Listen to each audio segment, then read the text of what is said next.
Les Mille et une nuits, traduit par Antoine Galland, tome 1er. Nuit 188.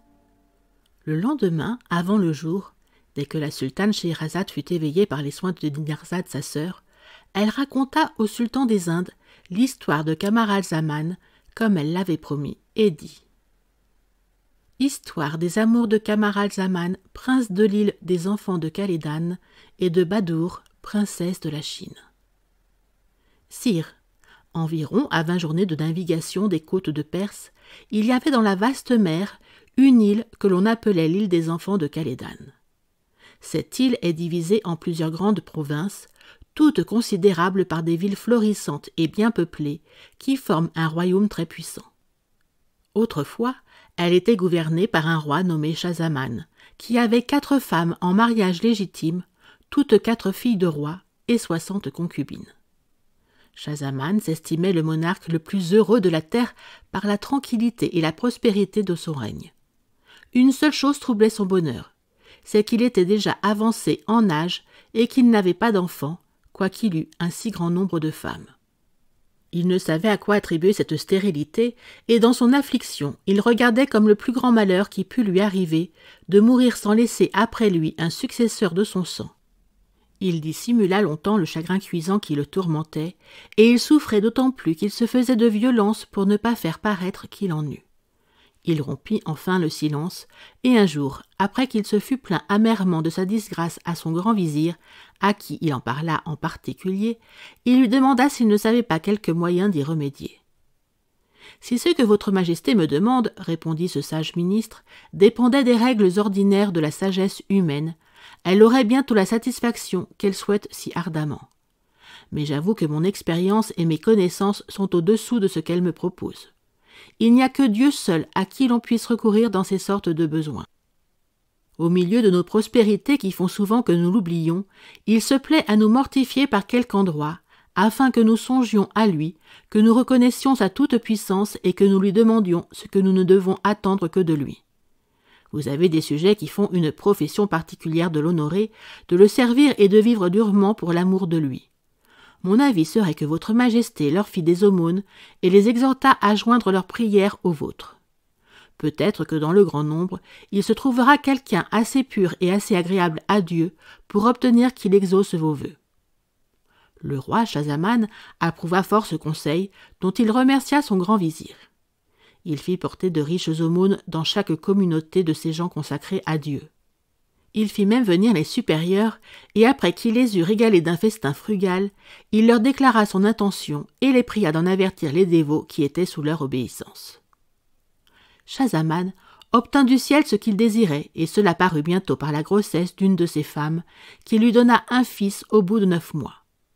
En action de grâce, il envoya de nouvelles aumônes aux communautés des musulmans dévots, dignes de sa grandeur et de sa puissance, et l'on célébra la naissance du prince, non seulement dans sa capitale, mais même dans toute l'étendue de ses États, par des réjouissances publiques d'une semaine entière. On lui porta le prince dès qu'il fut né, et il lui trouva tant de beauté qu'il lui donna le nom de Camaralzaman, lune du siècle. Le prince Camaralzaman fut élevé avec tous les soins imaginables, et dès qu'il fut en âge, le sultan Schahzaman, son père, lui donna un sage gouverneur et d'habiles précepteurs. Ces personnages, distingués par leur capacité, trouvèrent en lui un esprit aisé, docile, et capable de recevoir toutes les instructions qu'ils voulurent lui donner, tant pour le règlement de ses mœurs que pour les connaissances qu'un prince comme lui devait avoir. Dans un âge plus avancé, il apprit de même tous ses exercices, et il s'en acquittait avec grâce et avec une adresse merveilleuse dont il charmait tout le monde, et particulièrement le sultan son père. Quand le prince eut atteint l'âge de 15 ans, le sultan, qui l'aimait avec tendresse et qui lui en donnait tous les jours de nouvelles marques, conçut le dessein de lui en donner la plus éclatante, de descendre du trône et de l'y établir lui-même. Il en parla à son grand vizir. « Je crains, lui dit-il, que mon fils ne perde dans l'oisiveté de la jeunesse non seulement tous les avantages dont la nature l'a comblé, mais même ceux qu'il a acquis avec tant de succès par la bonne éducation que j'ai tâché de lui donner. Comme je suis désormais dans un âge à songer à la retraite, je suis presque résolu de lui abandonner le gouvernement et de passer le reste de mes jours avec la satisfaction de le voir régner. Il y a longtemps que je travaille et j'ai besoin de repos. » Le grand vizir ne voulut pas représenter au sultan toutes les raisons qui auraient pu le dissuader d'exécuter sa résolution. Il entra au contraire dans son sentiment. « Sire, répondit-il, le prince est encore bien jeune, ce me semble, pour le charger de si bonne heure d'un fardeau aussi pesant que celui de gouverner un État puissant. Votre Majesté craint qu'il ne se corrompe dans l'oisiveté, avec beaucoup de raison. Mais pour y remédier, ne jugerait-elle pas plus à propos de le marier auparavant ? Le mariage attache et empêche qu'un jeune prince ne se dissipe. Avec cela, votre Majesté lui donnerait entrée dans ses conseils, où il apprendrait peu à peu à soutenir dignement l'éclat et le poids de votre couronne, dont vous seriez à temps de vous dépouiller en sa faveur, lorsque vous l'en jugeriez capable par votre propre expérience. » Schahzaman trouva le conseil de son premier ministre fort raisonnable. Aussi fit-il appeler le prince Camaralzaman dès qu'il l'eut congédié. Le prince, qui jusqu'alors avait toujours vu le sultan son père à de certaines heures réglées, sans avoir besoin d'être appelé, fut un peu surpris de cet ordre.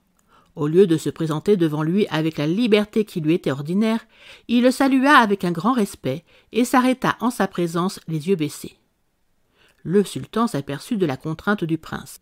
« Mon fils, lui dit-il d'un air à le rassurer, savez-vous à quel sujet je vous ai fait appeler ? » « Sire, répondit le prince avec modestie, il n'y a que Dieu qui pénètre jusque dans les cœurs. Je l'apprendrai de votre Majesté avec plaisir. »« Je l'ai fait pour vous dire, reprit le sultan, que je veux vous marier. Que vous en semble ?» Le prince Camaralzaman entendit ces paroles avec un grand déplaisir. Elles le déconcertèrent, la sueur lui en montait même au visage, et il ne savait que répondre. Après quelques moments de silence, il répondit. « Sire, je vous supplie de me pardonner si je parais interdit à la déclaration que votre Majesté me fait. Je ne m'y attendais pas dans la grande jeunesse où je suis. Je ne sais même si je pourrai jamais me résoudre au lien du mariage, non seulement à cause de l'embarras que donnent les femmes, comme je le comprends fort bien, mais même après ce que j'ai lu dans nos auteurs, de leur fourberie, de leur méchanceté et de leur perfidie. Peut-être ne serai-je pas toujours dans ce sentiment. Je sens bien néanmoins qu'il me faut du temps avant de me déterminer à ce que votre Majesté exige de moi. » Scheherazade voulait poursuivre, mais elle vit que le sultan des Indes, qui s'était aperçu que le jour paraissait, sortait du lit, et cela fit qu'elle cessa de parler. Elle reprit le même conte la nuit suivante et lui dit. Nuit 189. Sire, la réponse du prince Camaralzaman affligea extrêmement le sultan son père. Ce monarque eut une véritable douleur de voir en lui une si grande répugnance pour le mariage. Il ne voulut pas néanmoins la traiter de désobéissance ni user du pouvoir paternel. Il se contenta de lui dire « Je ne veux pas vous contraindre là-dessus. Je vous donne le temps d'y penser et de considérer qu'un prince comme vous, destiné à gouverner un grand royaume, doit penser d'abord à se donner un successeur. En vous donnant cette satisfaction, vous me la donnerez à moi-même, qui suis bien aise de me voir revivre en vous et dans les enfants qui doivent sortir de vous. » Schahzaman n'en dit pas davantage au prince Camaralzaman. Il lui donna entrée dans les conseils de ses États et lui donna d'ailleurs tous les sujets d'être content qu'il pouvait désirer. Au bout d'un an, il le prit en particulier. « Eh bien, mon fils, lui dit-il, vous êtes-vous souvenu de faire réflexion sur le dessein que j'avais de vous marier dès l'année passée ? Refuserez-vous encore de me donner la joie que j'attends de votre obéissance, et voulez-vous me laisser mourir sans me donner cette satisfaction ?» Le prince parut moins déconcerté que la première fois, et il n'hésita pas longtemps à répondre en ces termes avec fermeté.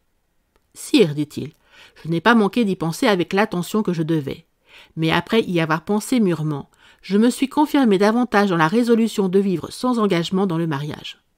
En effet, les maux infinis que les femmes ont causés de tout temps dans l'univers, comme je l'ai appris pleinement dans nos histoires, et ce que j'entends dire chaque jour de leur malice, sont les motifs qui me persuadent de n'avoir de ma vie aucune raison avec elles. Ainsi votre Majesté me pardonnera si j'ose lui représenter qu'il est inutile qu'elle me parle davantage de me marier. » Il en demeura là, et quitta le sultan son père brusquement, sans attendre qu'il lui dît autre chose. Tout autre monarque que le roi Schahzaman aurait eu de la peine à ne pas s'emporter après la hardiesse avec laquelle le prince son fils venait de lui parler et à ne l'en pas faire repentir. Mais il le chérissait et il voulait employer toutes les voies de douceur avant de le contraindre.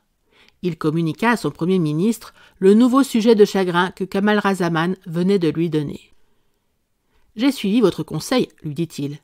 Mais Camaralzaman est plus éloigné de se marier qu'il ne l'était la première fois que je lui en parlais, et il s'en est expliqué en des termes si hardis que j'ai eu besoin de ma raison et de toute ma modération pour ne pas me mettre en colère contre lui. Les pères qui demandent des enfants avec autant d'ardeur que j'ai demandé celui-ci sont autant d'insensés qui cherchent à se priver eux-mêmes du repos dont il ne tient qu'à eux de jouir tranquillement. Dites-moi, je vous prie, par quel moyen je dois ramener un esprit si rebelle à mes volontés. »« Sire, reprit le grand vizir, on vient à bout d'une infinité d'affaires avec la patience. Peut-être que celle-ci n'est pas d'une nature à y réussir par cette voie. Mais votre majesté n'aura en rien à se reprocher d'avoir usé d'une trop grande précipitation si elle juge à propos de donner une autre année au prince à se consulter lui-même. Si dans cet intervalle il rentre dans son devoir, elle en aura une satisfaction d'autant plus grande qu'elle n'aura employé que la bonté paternelle pour l'y obliger. Si au contraire il persiste dans son opiniâtreté, alors quand l'année sera expirée, il me semble que votre majesté aura lieu de lui déclarer en plein conseil qu'il est du bien de l'État qu'il se marie. Il n'est pas croyable qu'il vous manque de respect à la face d'une compagnie célèbre que vous honorerez de votre présence. » Le sultan, qui désirait si passionnément de voir le prince son fils marié, que les moments d'un si long délai lui paraissaient des années, eut bien de la peine à se résoudre d'attendre si longtemps.